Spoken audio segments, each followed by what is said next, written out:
함께 말씀 읽겠습니다. 오늘의 말씀은 고린도전서 10장 31절부터 33절 말씀입니다. 그런즉 너희가 먹든지 마시든지 무엇을 하든지 다 하나님의 영광을 위하여 하라. 유대인에게나 헬라인에게나 하나님의 교회에나 거치는 자가 되지 말고, 한 목소리로 읽으시겠습니다.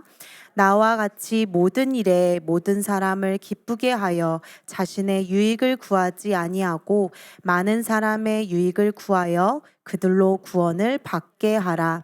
아멘. 이 시간 우리 가운데 거하시는 하나님께서 우리의 마음을 만지시고 우리의 길을 열어주시길 주님의 이름으로 축복합니다. 아멘. 고린도전서에 나오는 고린도는 굉장히 개방적인 곳이었기 때문에 다양한 나라의 여행자들이나 상인들이 왕래하는 곳이었습니다. 그래서 우상 숭배가 무척이나 많았고, 이로 인해 고린도 교회 안에 성도들 간에 논쟁거리가 굉장히 많았는데요. 그 중에 하나가 우상에게 제물로 바쳤던 고기를 먹어도 되느냐 마느냐 하는 문제로 심각한 혼란이 있었습니다. 고린도에서 우상에게 바쳤던 고기가 종종 시장으로 유통되어 사람들에게 판매되는 일이 있었기 때문에 출처를 알 수가 없어서 먹고 마시는 일이 고린도 교회 성도들에게는 큰 혼란이 빚어졌습니다. 이러한 일들에 대해 바울은 고린도 교회에게 경고하며 우상 문제와 우상 제물을 먹는 문제에 대해 이렇게 말합니다. 첫째는 우상에게 제물로 바쳤던 고기를 시장에서 사다 먹었을 때에 거리낌 없이 먹어도 좋다라는 것입니다. 그 이유는 우상에게 바쳤다 하지만 우상이라는 것은 헛것이고 모두 하나님께 속한 것이기 때문에 하나님께 감사하고 먹어도 된다는 것입니다. 하지만 누가 우리가 우상 제물을 먹는 것을 보고 의아하게 여기거나 시험 드는 사람이 있다면 안 먹는 것이 좋겠다라고 말을 합니다. 나의 행동으로 인해 상대방을 시험 들게 하느니 안 먹는 게 낫다는 것이죠. 그리고 이 우상 제물을 먹는 문제에 대해 이러한 결론을 짓는데요. 오늘 본문 31절 말씀을 함께 읽어보시겠습니다. 오늘 본문 31절 말씀 함께 읽겠습니다. 그런즉 너희가 먹든지 마시든지 무엇을 하든지 다 하나님의 영광을 위하여 하라. 바울은 교훈합니다.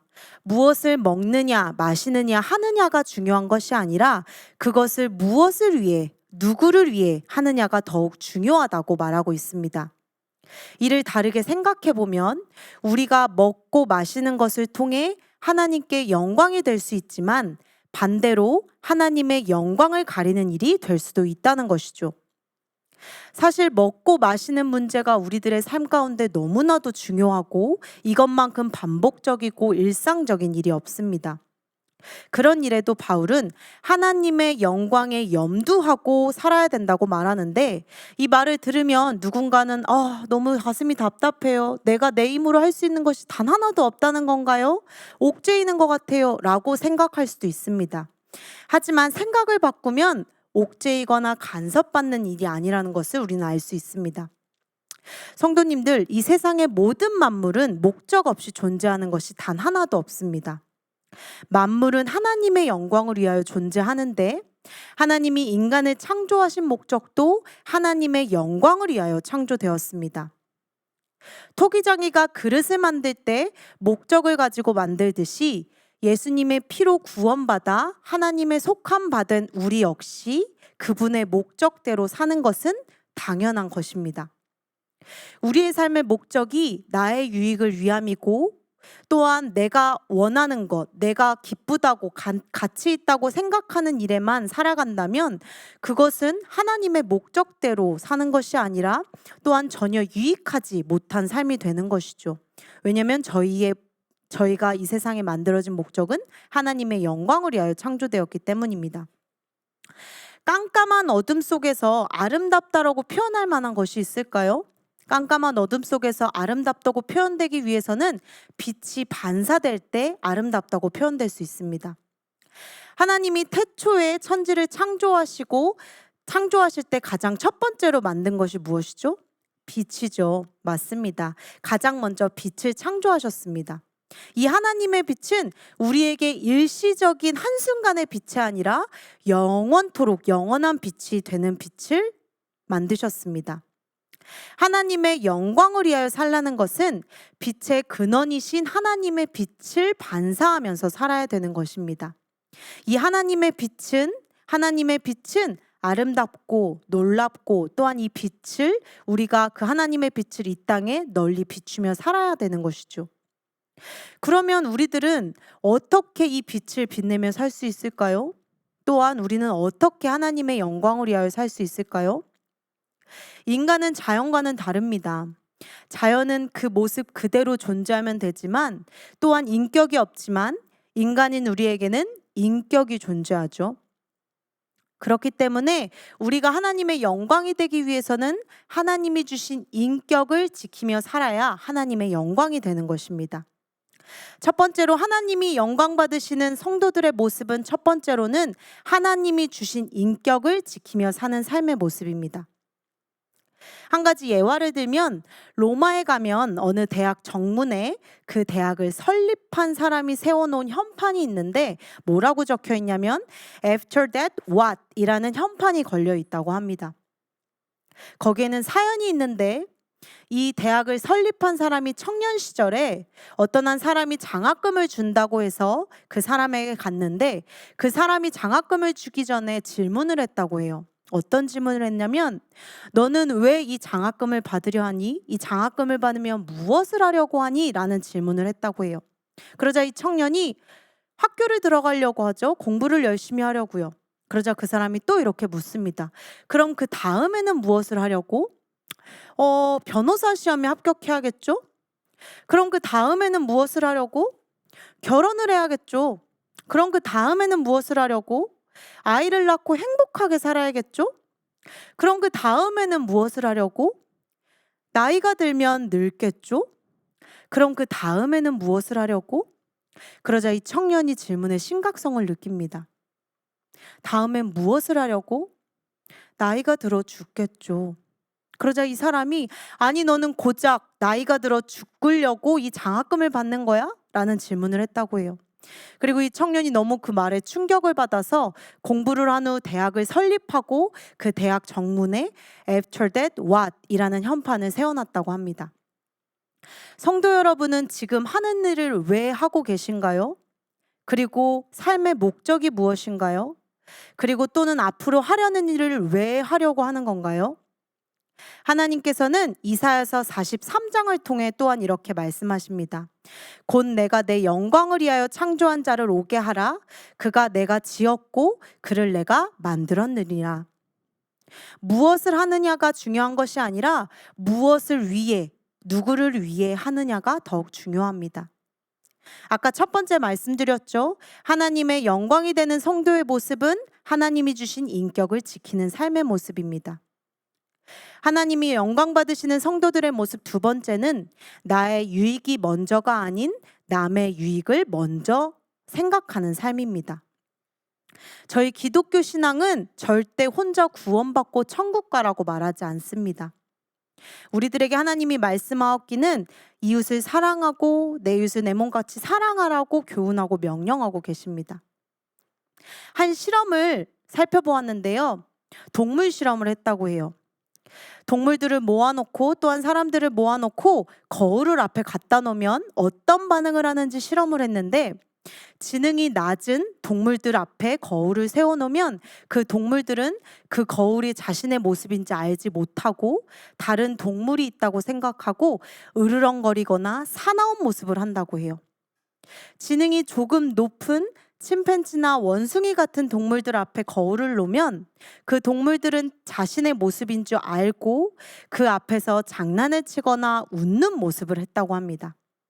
그렇다면 지능이 가장 높은 사람 앞에 거울을 두면 우리는 어떠한 모습을 할까요?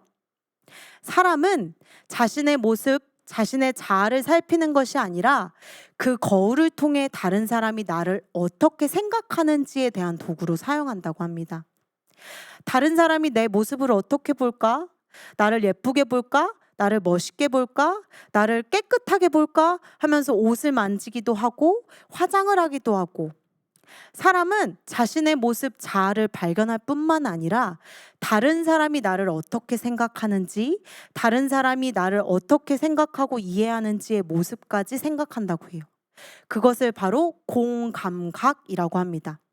다른 사람을 이해하려는 모습, 다른 사람을 생각하려는 모습으로 사람은 그렇게 산다고 합니다. 오늘 본문 33절을 보면 나의 유익이 아닌 남을 위한 삶을 살아야 된다고 하나님께서 말씀하고 계십니다.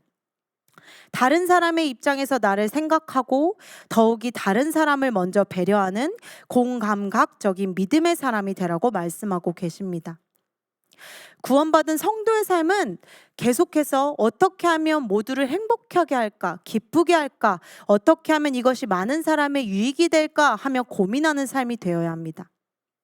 예수님은 공생애를 마감하시면서 두 가지 모습을 보여주셨는데, 첫 번째는 제자들의 발을 씻으면서 섬김의 모습을 보여주셨고, 두 번째는 새 계명을 너희에게 주노니 서로 사랑하라고 교훈하셨습니다. 내 옆에 동역자를 사랑하시기 바랍니다. 나의 이웃을 사랑하시기 바랍니다. 주님께서 섬김의 모습을 보여주셨듯 우리 역시 섬김의 모습으로 살아가시기 바랍니다. 내가 조금 불편하더라도, 내가 조금 손해를 보더라도 하나님께서 나에게 주신 인격을 지키고 하나님께서 명령하신 내 이웃을 사랑하라는 그 말씀을 실천하시기 바랍니다. 하나님이 영광 받으시는 성도들의 모습, 첫 번째는 뭐였죠? 하나님이 주신 인격을 지키는 삶. 두 번째는 내 유익이 아닌 남의 유익을 생각하는 삶. 세 번째는 우리가 무엇을 하든 영혼 구원을 위해서 일하라고 하십니다. 본문 33절 말씀 아까 읽었죠? 33절 말씀을 다시 한번 살펴보면 자신의 유익을 구하지 아니하고 많은 사람의 유익을 구하여 그들로 구원을 받게 하라라고 기록되어 있습니다. 전도자의 삶을 살아가라고 하나님께서 말씀하시는 거죠. 이는 굉장히 중요합니다. 왜냐하면 예수님께서 땅 끝까지 그 복음을 전하라고 우리를 부르셨고 우리를 제자로 부르셨기 때문입니다. 전도자는 한 영혼을 사랑하는 삶입니다. 혹시라도 성도 여러분 주변에 예수님을 믿지 않는 자들이 있다면 끝까지 기도하시기 바랍니다. 그들의 영혼 구원을 위해 기도하시기 바랍니다. 그것이 하나님께서 우리에게 주신 미션이며 그것을 완수해야 되는 우리에게는 사명이 있습니다.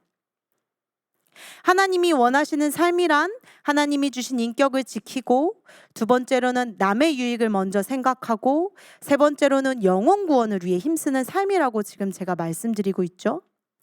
그렇다면 반대로 하나님의 영광을 가리는 자는 어떤 자의 삶일까요? 하나님의 영광을 가리는 삶이란 32절 말씀을 보면 알 수 있는데요. 유대인에게나 헬라인에게나 하나님의 교회에나 거치는 자가 되지 말고 라고 말씀하십니다. 여기서 거치는 자란 걸림돌과 같이 누군가를 걸려 넘어지게 하는 자이죠. 하나님의 영광을 방해하는 자는 사람을 거치는 자, 방해하는 자입니다. 성도 여러분, 걸림돌은 어떤 돌입니까? 지나가는 사람들을 땅에 박혀 지나가는 사람들을 걸려 넘어지게 하고 교통수단을 방해하는 것입니다. 교회 안에 그리고 교회 밖에서 사람들에게 거치는 자가 되어서는 안 됩니다. 이는 하나님의 영광을 가리는 자이기 때문이죠. 특별히 교회 안에서 일어나는 많은 문제들이 있는데 그것들은 우리의 행동으로 인하여 나타나는 문제들보다 우리의 말로 인해 형제자매들을 실족하게 하는 문제들이 너무나 많습니다. 이것은 교회 안에 덕스럽지 못하고 은혜롭지 못한 삶인데, 우리가 교회 안에서 은혜가 넘치고 평안이 넘치기 위해 우리가 꼭 지켜야 할 것들이 있습니다. 그것은 다른 사람에 관한 비난 얘기를 들으려 하지 말고, 어쩔 수 없이 들었을 경우 기억하지 말고, 혹시 기억이 난다 하더라도 그 말을 다른 사람에게 전하지 않아야 하는 것입니다. 하지만 우리가 볼 수 있듯이 많은 교회에서 말로 인해 사람들을 실족하게 하고 시험 들게 하고 교회를 떠나가게 하는 모습을 볼 수 있습니다. 우리가 교회 안에서 먼저 사랑하고 교회 안에서 먼저 지켜 아끼고 기도해야 되는데, 우리가 교회 안에서 먼저 그렇지 못한 삶을 산다면 세상에서 어떻게 빛을 내며 살아갈 수 있는 삶을 살 수 있을까요? 하나님의 영광을 위해 살기 위해서는 교회 안에서도 물론이고 교회 밖에서도 거치는 자가 되어서는 안 됩니다. 왜냐하면 하나님은 선하시기 때문에 우리는 늘 선을 행하며 그 하나님의 모습을 닮아 살아야 되기 때문이죠. 축복하옵기는 우리 주님의 제자 교회 모든 성도님들은 하나님의 영광이 되는 성도님들이 되시길 주님의 이름으로 축복합니다. 전사님, 근데 너무 억압돼요. 너무 갑갑해요. 먹는 거 하나, 마시는 거 하나 내 맘대로 할 수 없고, 말씀을 지켜야 되고, 내 맘대로 할 수 있는 것이 단 하나도 없어요. 너무 억압되는 것 같아요. 제가 한 가지 질문을 드리겠습니다. 하나님이 주신 십계명은 우리를 자유롭게 할까요? 억압되게 할까요? 고민하시길 바랍니다. 억압되게 할까요? 자유롭게 할까요? 우리를 옥죄이게 하는 걸까요? 하나님이 우리를 일부러 골탕 먹이게 하기 위해서, 우리를 힘들게 하기 위해서 계명을 주신 걸까요? 아니요. 그 하나님이 주신 계명을 지키지 않는 삶이 더 자유롭지 못한 삶입니다. 계명을 지키지 않을 때 우리는 올무에 걸려 넘어지고 죄에 빠지게 되어 더 자유롭지 못합니다. 하나님의 모든 계명을 지킬 때 우리는 더욱더 자유로워진다는 사실을 믿으시기 바랍니다. 하나님이 주신 계명은 우리를 억압되고 우리를 옥죄이고 우리를 골탕 먹이시기 위해 주신 것이 아니라 우리를 자유롭게 하시고 우리를 죄에서 구원케 하시고 우리가 그 목적에 맞게 살아가기 위해 주셨다는 사실을 잊으시기 마십니다. 말씀 속의 성경 인물들을 떠올려 보십시오. 다윗의 삶은 어땠나요? 다윗은 키가 작고 어렸지만 하나님의 영광을 가리는 일을 참을 수가 없어서 자신보다 몇 배가 큰 골리앗과 맞서 싸웠습니다. 다니엘과 그의 세 친구들은 어땠나요? 다니엘과 그 세 친구들은 하나님의 영광이 되지 못하는 것을 막기 위해서 신상에 절도 하지 않았고 그리고 죽음에 맞서 싸웠습니다. 그래서 결국 사자굴까지 들어갔고 풀무불까지 들어갔습니다. 그럼에도 불구하고 하나님께서는 그들을 지키셨습니다. 이제 말씀을 정리하겠습니다. 우리는 먹든지 마시든지 무엇을 하든지 다 하나님의 영광을 위하여 살아야 합니다. 또한 무엇을 먹느냐 하느냐가 더 중요한 무엇을 먹느냐 하느냐가 중요한 것이 아니라 무엇을 위해, 누구를 위해 하느냐가 더욱 중요하다는 사실을 잊지 마시기 바랍니다. 하나님의 영광이 되는 성도님들의 모습 세 가지를 말씀드렸는데, 첫 번째는 하나님이 주신 인격을 지키는 삶, 두 번째는 남의 유익을 먼저 구하는 삶, 세 번째는 영혼 구원에 힘쓰는 삶이라고 지금 말씀드렸습니다. 또한 우리는 하나님의 영광을 위하여 가리는 자가 돼선 안 된다고 했는데, 그 가리는 자는 실족하게 하는 삶, 내 주위의 이웃을 실족하게 하는 삶, 마치 걸림돌과 같이 되는 삶, 그런 삶을 살면 안 된다고 하나님께서 말씀하십니다. 교회 안에서나 밖에서나 사람을 다치게 해서 안 되고, 특별히 말로 저주해서는 안 되고, 우리의 행실로 인해 하나님의 이름을 욕되게 하는 일이 있어서는 안 됩니다. 하지만 이 모든 것을 내 노력으로 할 수는 없습니다. 분명 우리는 오늘 다짐을 하지만 뒤로 돌아서서 다시 죄를 짓는 인간이기 때문이죠. 이를 위해 우리가 어떻게 기도해야 될까요? 성령님 도와주세요. 성령님 함께 해주세요. 내 마음을 지켜주세요. 그렇게 기도하면서 우리가 이 말씀을 따라 살아가셨으면 좋겠습니다. 시간 두 가지를 놓고 함께 기도하십니다. 첫 번째는 늘 하나님의 영광을 위해 사는 삶이 되게 해달라고 이 시간 기도하시기 바랍니다.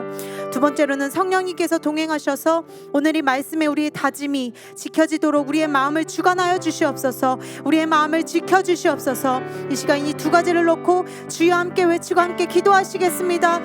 주여.